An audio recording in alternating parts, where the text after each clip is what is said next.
Crédito consignado.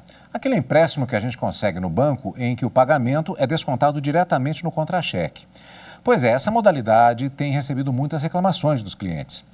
De acordo com a Secretaria Nacional do Consumidor, do Ministério da Justiça e Segurança Pública, o número de queixas subiu 44% em um ano, a maior parte por informações inadequadas sobre o serviço. Reclamações envolvendo consignados ficaram em primeiro lugar no portal consumidor.gov.br, um salto de 39 mil queixas em 2019 para 88 mil em 2020. Entre os principais problemas estão empréstimos não autorizados, cobrança por produtos que não foram contratados e descontos indevidos na folha de pagamento. O crédito consignado é considerado vantajoso por ter uma das menores taxas de juros do mercado. Isso porque as parcelas são descontadas automaticamente do salário ou do benefício do INSS, no caso de aposentados ou pensionistas. As fraudes nessa modalidade de serviço são realizadas a partir do vazamento de dados dos clientes. Segundo a Federação Brasileira de Bancos, um dos fatores que contribuiu para o número de golpes foi o fato de, em outubro do ano passado, o governo ter editado medida provisória que ampliou o crédito consignado como medida de incentivo à economia durante a pandemia da Covid-19. A medida refletiu em casos de instituições financeiras oferecendo crédito sem consentimento dos clientes.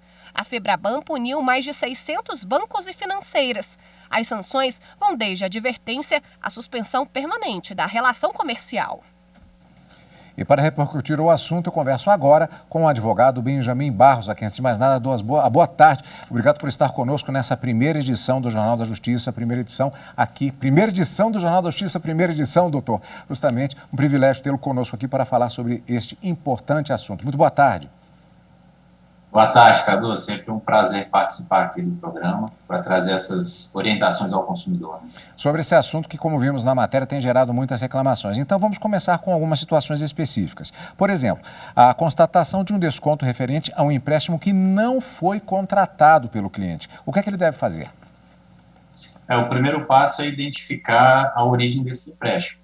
Então, se foi perante um banco, o consumidor identificou no extrato, deve procurar esse banco para ter as informações sobre o valor contratado, número de parcelas, valor das parcelas. Agora, se estiver vinculado ao INSS, a um aposentado, pensionista, beneficiário, ele pode comparecer a um dos postos do INSS ou acessar o portal Meu INSS. Lá ele consegue visualizar um extrato dos empréstimos consignados e ali identificar as informações, do banco, o valor do empréstimo, o valor de parcelas.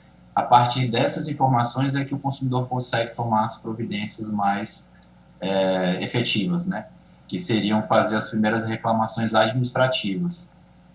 Fazer uma reclamação na ouvidoria do banco, uma reclamação na ouvidoria do Banco Central, registrar um boletim de ocorrência, porque não deixa de ser um crime de fraude, ainda que o dinheiro tenha caído na sua conta, do consumidor. E, se tiver vinculado ao INSS, fazer uma reclamação também na ouvidoria do INSS. Mas, infelizmente, Cadu, a verdade é que, em várias ocasiões, essas reclamações não são atendidas, solucionadas da maneira que o consumidor espera. Então, acaba trazendo, infelizmente, essa necessidade de ter que recorrer ao judiciário. Tem até um portal do consumidor.gov, que foi criado pelo Ministério da Justiça, e tem sido bem eficaz. O consumidor faz uma reclamação, a empresa tem 7 dias para responder, e se ela não responder, pode ser multado ou alvo de alguma ação da Prodecon no Ministério Público. E aqui no Distrito Federal tem um convênio com o Tribunal de Justiça que se converte a reclamação em processo judicial. Mas, infelizmente, na maioria dos casos que a gente vê, essas reclamações administrativas acabam servindo como um pré-estágio para o processo judicial, porque não são solucionadas. E aí, no processo judicial, o consumidor deve procurar o advogado de confiança ou a defensoria pública para que proponha ação judicial, pedindo liminarmente que cessem os descontos, porque provavelmente essa altura do campeonato já está sofrendo algum desconto no contra-cheque, e no mérito pedir esse cancelamento do contrato, inexistência de débitos. E aí eu faço só 2 ressalvas que eu acho importante aqui, Cadu, para o consumidor, que é a questão do dano moral. Muitos acham que é uma coisa simples pedir um dano moral dentro do processo, mas nesse caso ele não é presumido. Então, o consumidor deve comprovar dentro do processo esse dano moral para que ele possa ter esse benefício concedido. E é uma coisa que não está uniformizada nos tribunais, então não é só pedir, né? Tem muitos casos que ganham e outros que não ganham. A outra ressalva importante para o consumidor é que no CDC ele traz a ressalva da restituição em dobro dessas parcelas que foram debitadas da conta do consumidor. Porém, na justiça brasileira tem uma grande controvérsia sobre isso porque exige-se a prova de má-fé. E eu digo que é um grande desafio provar essa má-fé do banco, tem sido bem difícil. Então, na maioria dos casos, acaba sendo uma restituição simples, com correção monetária e juros. Doutor, me chamou a atenção justamente um ponto específico, que é a questão do boletim de ocorrência. Importante, mesmo ainda nessa fase da reclamação administrativa, já se fazer o BO, já prevendo o que pode acontecer depois. Exatamente. Até porque, como eu disse, não deixa de ser um crime. Eu já vi pessoas pensarem que, como o dinheiro caiu na conta dela, não seria uma fraude, mas na verdade também é uma fraude. A gente sabe que tem uns golpes, né, que a pessoa, o estelionatário, pega esse dinheiro, cria uma conta falsa, enfim, e leva o dinheiro embora e o consumidor fica ali com onda de ter que pagar as parcelas. Mas tem também os casos em que cai o dinheiro na própria conta do consumidor, mas não foi ele que solicitou, foi alguém, provavelmente algum fortuito interno ali do banco, algum funcionário que acabou acreditando nesse valor, fazendo esse empréstimo sem a solicitação do consumidor.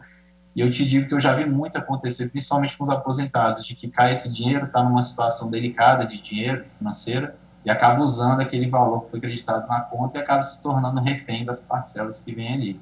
Não consegue devolver o dinheiro e cancelar a operação. Doutor Benjamin, muito obrigado pela sua participação. Um feliz 2022 e que tenhamos um ano que já começamos preparados, inclusive, para situações como essa. Muito obrigado pela participação. Obrigado, Cadu. Uma grande satisfação. Feliz ano novo também.